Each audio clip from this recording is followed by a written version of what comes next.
Look at you. And I don't know about you guys, but that rock and roll gets me going. I love seeing that. You can see Levi back there on the couch. He's all fired up right now. I'm fired up. It's been a heck of a week. It's been a crazy week. It's been a crazy week for news. It's been a crazy week for me for travel. It's been a lot of family this weekend. That always chills everything out. So let's do it. Let's get into the battle cry. I'm Mark Meckler. Of course, this is the Sunday night battle cry here to summarize the news of the week. Look forward to next week. Mostly just connect with you guys, the grassroots, the people who matter more than anybody else in the entire country. All right, we're going to start today with something that I hate to have to do. I'm sorry to do it to you because I know it's been done to death. But we got to do it. I mean, the big event of the week, the big, like whatever you want to call it, the knockdown, drag out, big shebang, spitwad fight. I don't even know what you call it. The debate wasn't even a debate. Was it a debate? Because it didn't seem like anybody debated anything. It seemed like people talking over each other. It seemed like the two against one, the moderator and Biden against Trump. But it was, whatever you call it, a cluster, an absolute mess. You know, I've done a lot of debating myself. My daughter was a national level debater. I've done a bunch of moot court stuff. I've been in court. I've never seen anything like that, ever. Nothing, never. Out of control and not good, in my opinion. I don't think it educated the American public on anything. I personally felt like it was just like watching a train wreck. Like I don't really want to watch. Kind of got to watch. I'm kind of compelled to watch. Honestly, for part of it, I walked out. I walked into the kitchen. I could still see the television from in our house, and so I was actually kind of listening a little bit, but not watching. And I'm going to say this is my personal opinion. Didn't like Trump's demeanor. I just didn't like it. And it's not about it. Was he presidential, not presidential? I just don't think it was effective. I think he came across kind of like a jerk, overly aggressive, in my opinion. I don't mind the aggressive. I understand trying to throw Joe Biden off this game. I have no problem with that kind of an approach. I don't mind him interrupting some and not letting Biden just ramble and roll and rattle off a bunch of stuff that's not true. I just felt like it was over the top and it came across like he was a jerk. I think Biden looked kind of weak and feeble, but I think he kind of cleared the bar. The bar for him was, could he stay on his feet for 90 minutes? Could he be cogent for 90 minutes? And mostly he was cogent. And a lot of that was because Trump let him be. Trump let him be cogent by interrupting him. When Biden was digging his own hole, Trump interrupted him. Even on the few occasions where Wallace was actually going after Biden, Trump interrupted and freed him up. So I think just poorly played by the president, over the top, kind of looked like a jerk. Didn't seem to really be on his game. I mean, my read is he didn't seem prepared really. And so I'm hoping that it was kind of made an impact on him and his advisors, he'll be more prepared next time. Here's the interesting part to me. I might have thought he did poorly. A bunch of people that I know thought he did poorly. The pundit class thought he did poorly, but it doesn't seem like the American public did. This is really interesting. And also, really interesting, and this is anecdotal. Okay, I admit this. This is not any kind of statistical evidence. But when I talk to people who aren't normally into politics, who watch the debate, people who aren't necessarily partisan, who watch the debate, they loved it. They said it was the best political thing they've ever seen. They found it very entertaining, very stimulating. And so, you know, I don't know if you're trying to play to people in the middle who didn't really know what was going on, seemed like it played pretty well. Now, here's a really interesting part about it that I'm really surprised by. There was a poll that was done on Telemundo after the debate.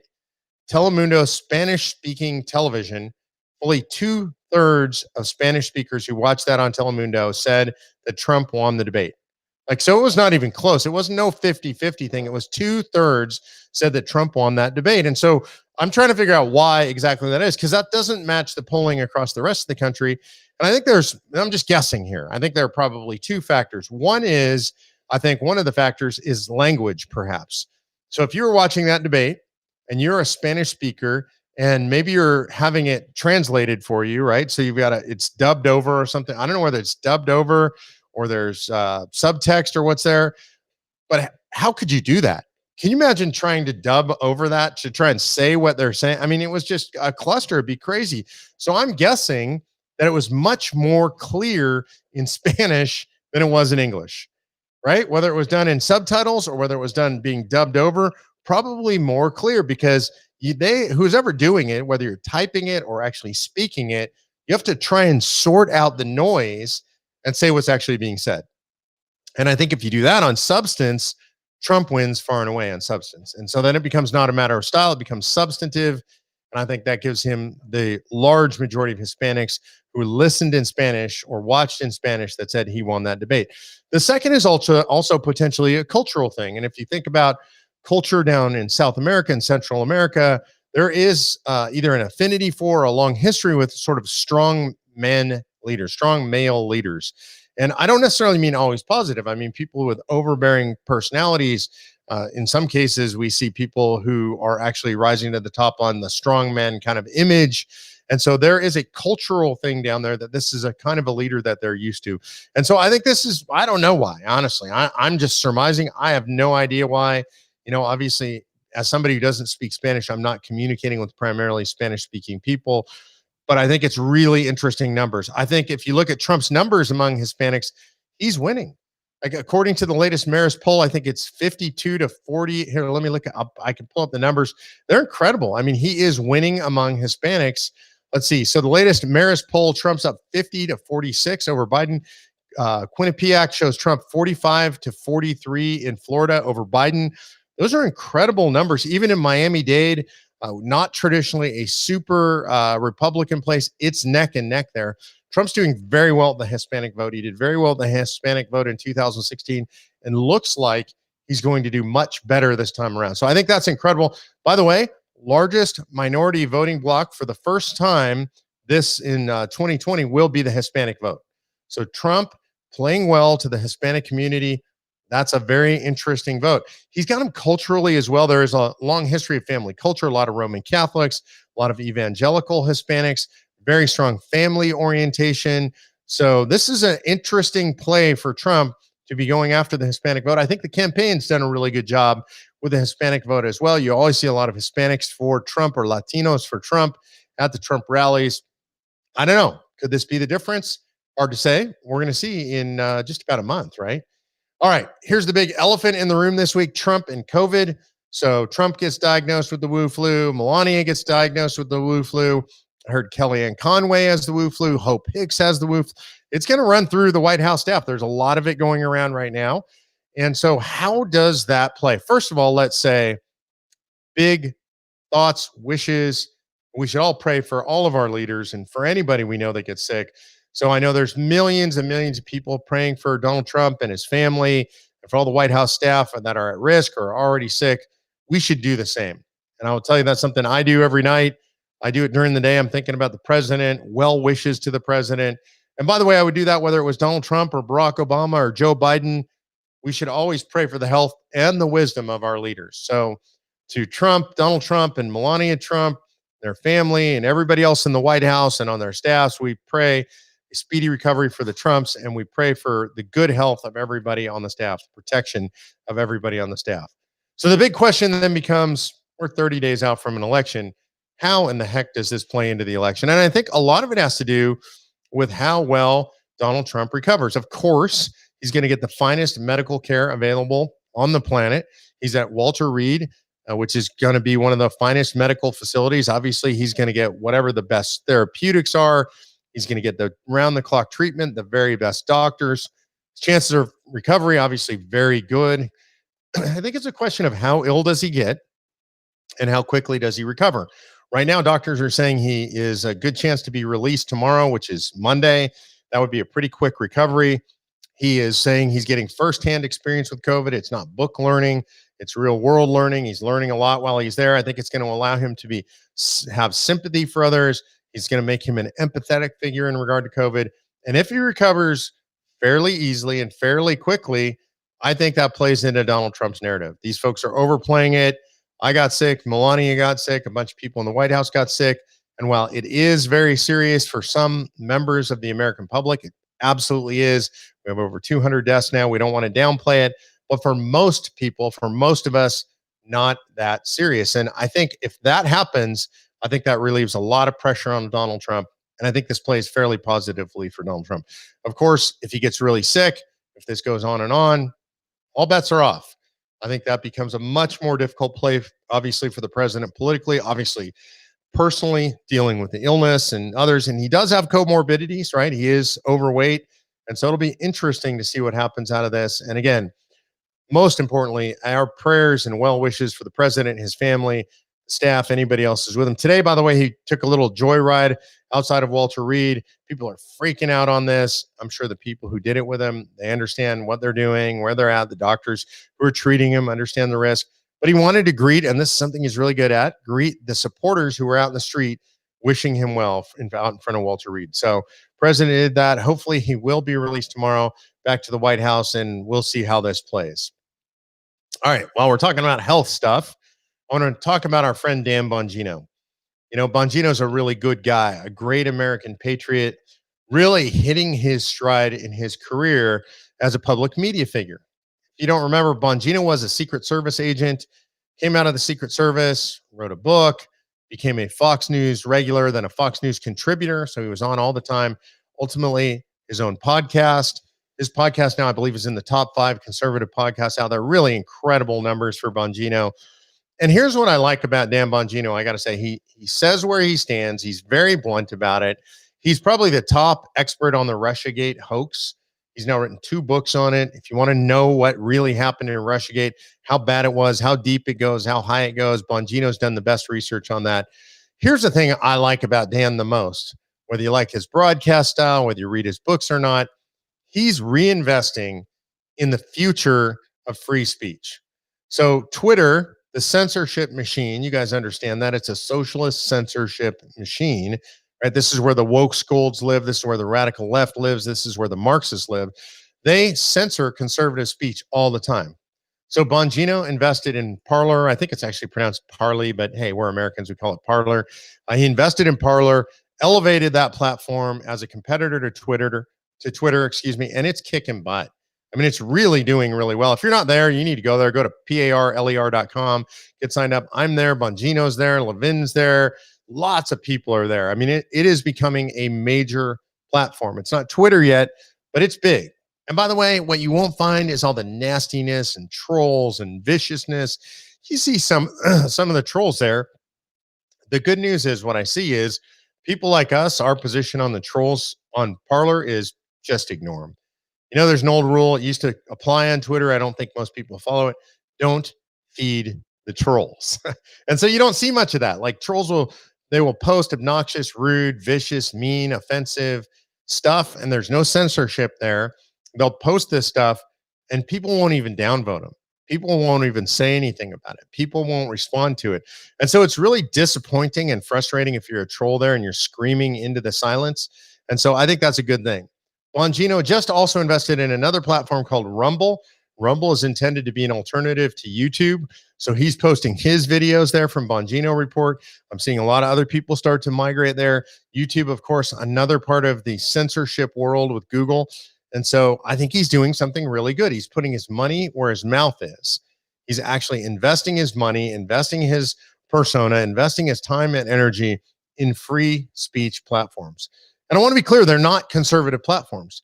They're not intended to promote conservative ideology. They are mostly conservatives and libertarians, but what they're really intended to do is to give us a place where we can discuss ideas and not be censored. What Twitter should be, what Facebook should be, what YouTube should be. So I love what Dan Bongino's doing. And this week we got some really scary news about Dan. Last week was discovered that he had a lump in his neck. He says he has a history of fatty lipomas, which are benign tumors. So he wasn't too worried about it. But this one looked bigger than he was used to. So he went in for a doctor's visit. We don't really know what happened yet, but he said, today is a very bad day. And that came out on Parler. I don't know if it went out on Twitter as well. I'm not paying much attention to Twitter these days, but it went out on Parler. And so I assume that means he didn't get a great diagnosis. Whatever it is, what I want to say is, Dan, we're with you. I know Convention of States is with you. I know he's a fan of Convention of States. We talked about it, but we're with you as human beings, as Americans. Our prayers are with you. Just like I'm praying for Trump and his family, I'm praying for Dan Bongino and his family. We just want him to be well. We want him to know that whatever happens, we're with him. We're praying for him. We'll stand by him. And we're with him in the fight for free speech. So, Dan, we need you. So you need to get well, brother, whatever's going on, and we absolutely will be praying for you. So that's Dan Bongino. The update, we'll keep you updated as we know. You guys know this week I went to Independence Hall.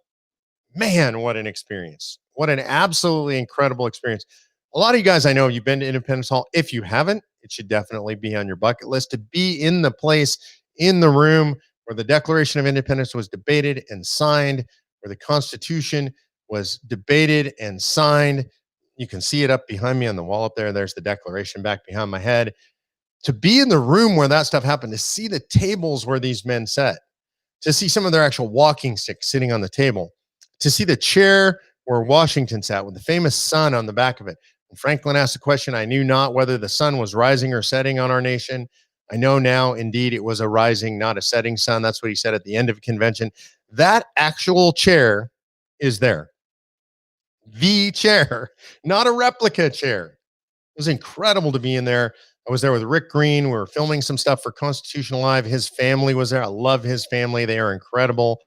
And so we got to be in there after Independence Hall closed. So nobody else in there, just us and a couple of very, very cool Rangers. These guys were so nice. They knew all the stories. They knew all the history. And we got to be in that hall and film a bunch of video. You guys are going to love this stuff. We filmed a whole series called There's an App for That. In other words, an application for Article 5. And we also filmed a whole series called What Were the Founders Thinking? And Rick asked me a bunch of questions, mostly about Article 5.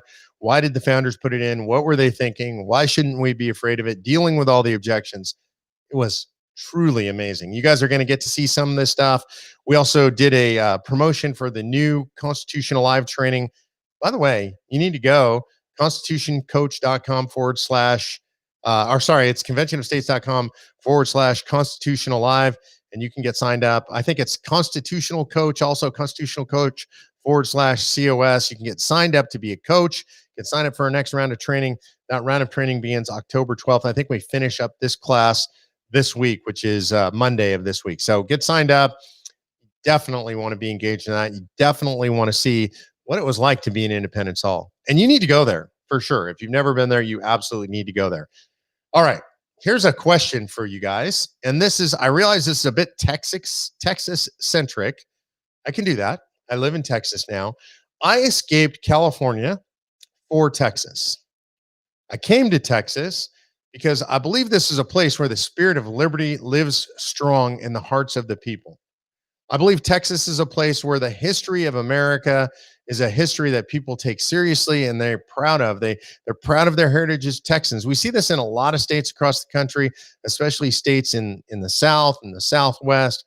In Texas, for me personally, I was just attracted to the heritage here. And one of the things I was attracted to is Texas conservatism.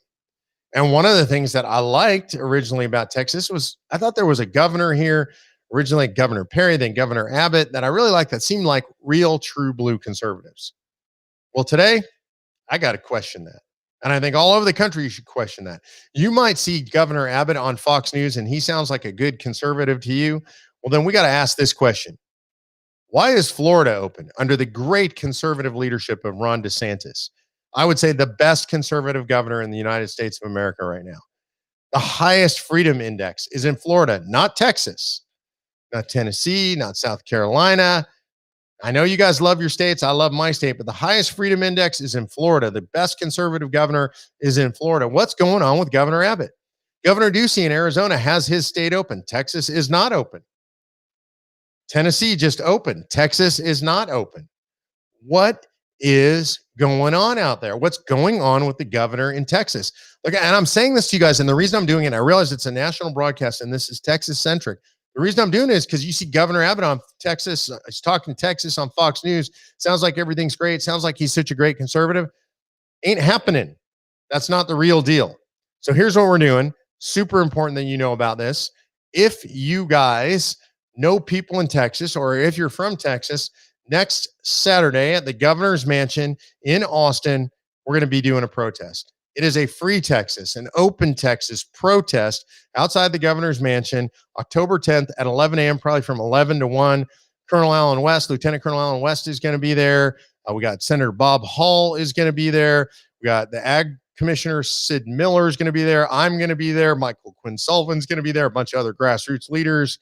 No stage, nobody speaking. This is not a rally.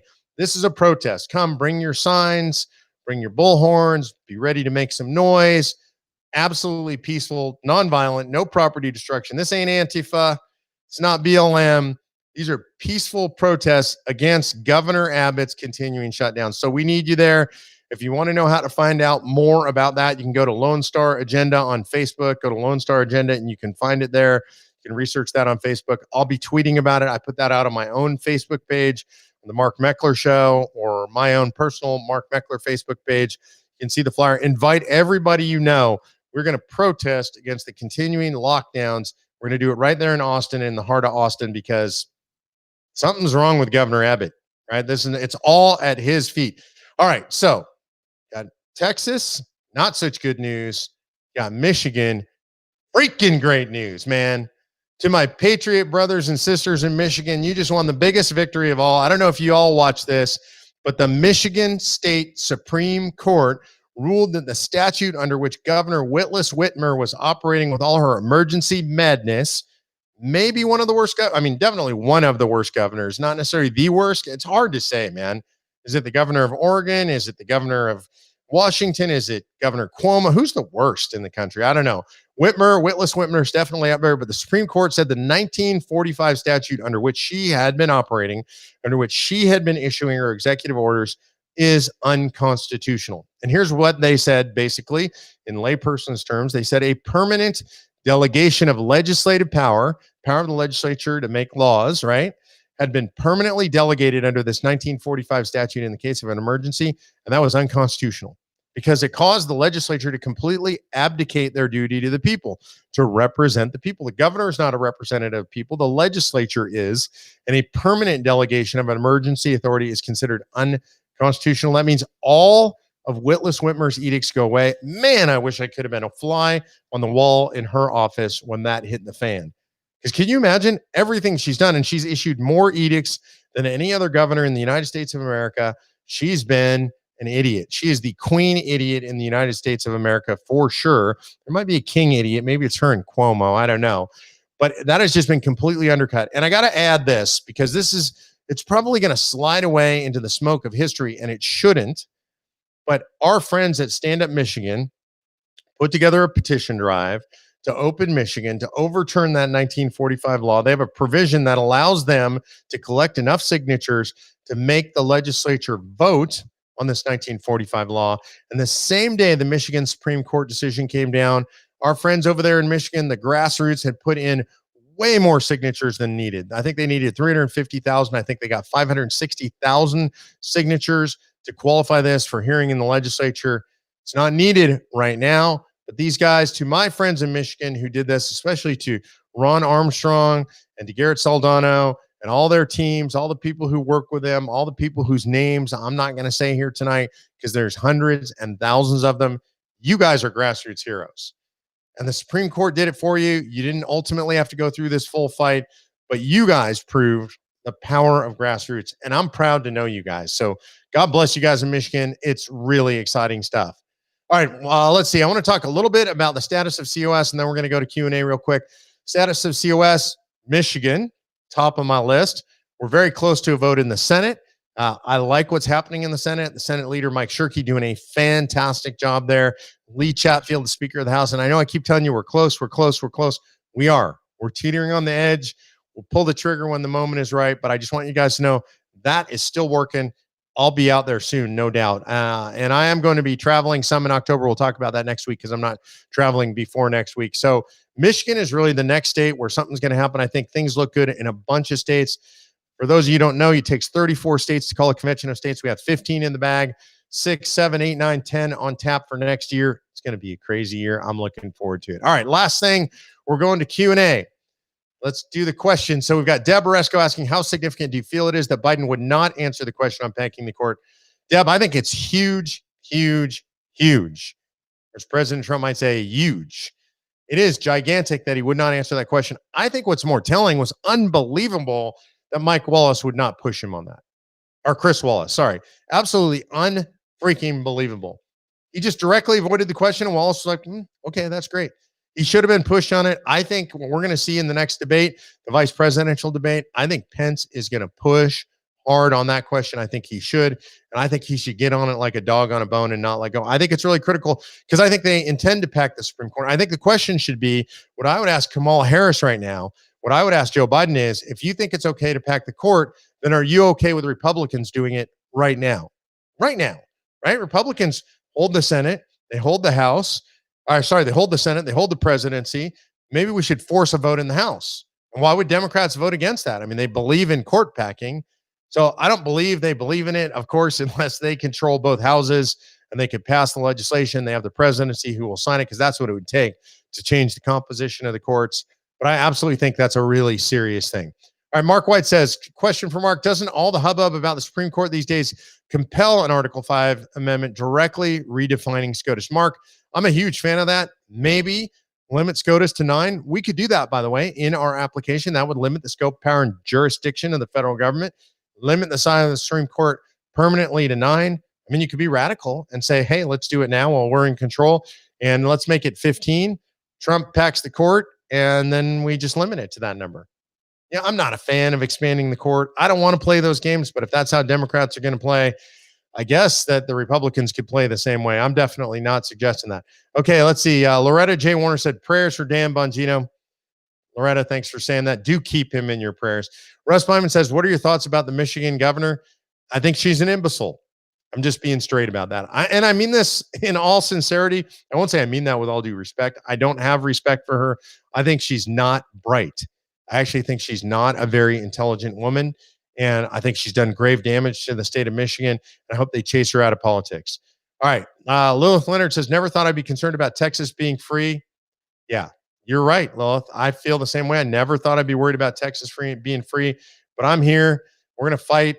Remember the Alamo, right? Remember Gonzalez. Yeah, you guys seen the flag that says come and take it with the cannon on it? That's because when the Mexican army wanted their cannon back, which they had loaned to the folks in Gonzalez, the folks in Gonzalez said, come and take it. So they're going to have to come and take our liberty, and we're going to be outside the governor's mansion talking about that. Edna Kruger says, everyone take the Constitution Live training. It's fantastic. Do get signed up for that. I agree with you, Edna. And Edna, I hope we're going to see you in Austin next weekend, 11 a.m. on the 10th at the governor's mansion. Also, okay, you guys need to remember this. We got the Circle of 10 going on right now. So I know you're going to vote. You're going to vote, right? I don't have to ask you whether you're going to vote because I know you're going to vote. Why? Because you're a patriot and every patriot votes. Got to be registered. By the way, registration's up in some states as of Monday, some states 30 days in advance. So you got to be registered. If you're not registered, get registered on Monday and make a commitment, right? Go to conventionofstates.org, click on the button, participate in the Circle of 10 program, commit to getting 10 people to vote. Right? You don't know if people vote. Make sure they're registered. It could be your family. It could be your friends. It could be people you go to church with. It could be employees. Maybe it's your employer. You need to make sure that they vote. So if you know if people are like you, they think like you want to encourage them to vote, go to conventionofstates.org, click on the button, register for the Circle of 10 program, because it's not enough to just vote yourself. There's a lot on the line. And if you want to play a role, if you want to be an influencer, which you do, and which you are, which you're smart enough to do this, then you need to participate in Circle of 10, conventionofstates.org. Click on the Circle of 10 button. Make sure you get registered to vote. We're going to have a lot of other amazing stuff going on as we move towards the election. We're going to be back next week with another BattleCry, of course. And I'm still working on stuff, revamping the podcast. I think we're going to get the podcast going. It might take me until after the beginning of the new year, but we're definitely going to get it done. We got a lot of big stuff coming up. Main thing, be safe, pray for the president, pray for Dan Bongino. Know that I'll be praying for all of you guys.